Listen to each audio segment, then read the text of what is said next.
Hi மக்களே! இன்னைக்கு எபிசோடோட ஹைலைட்டே நிவின் பண்ண சம்பவம் தாங்க. இன்னைக்கு எபிசோடில என்னோட சாட்டிஸ்ஃபேக்ஷன் லெவல் 100 இல்லங்க 1000 தாண்டி போயிடுச்சு. இந்த யமுனா திருந்தவே மாட்டாங்க போல. சாரதா அம்மா கிட்ட நிவின், "காவேரியை டிவோர்ஸ் பண்ண ஏன் சொல்றீங்க? எதுக்கு இவ்ளோ அவசரம்? ஊருக்கு போகவும் வேணாம், டிவோர்ஸ் பண்ண சொல்லவும் வேணாம். பொறுமையா இருங்க, எல்லாம் சரியாயிடும்னு" பேசிட்டு இருக்கும்போதே, அவ்ளோ அவசரமா ரூமுக்கு நிவின கூட்டிட்டு போய், வழக்கம் போல யமுனா கேள்வி கேட்க ஆரம்பிச்சுட்டாங்க.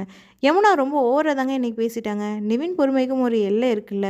என்ன பேசினாலும் ஒரு மனுஷனால் பொறுத்து போக முடியுமா என்ன? வச்சாரு பாருங்க ஒரு அறை. அப்போ யமுனா மூஞ்சி பார்க்கணுமே, ஆனந்தத்தின் உச்சத்துக்கே போயிட்டேன் நான்லாம்.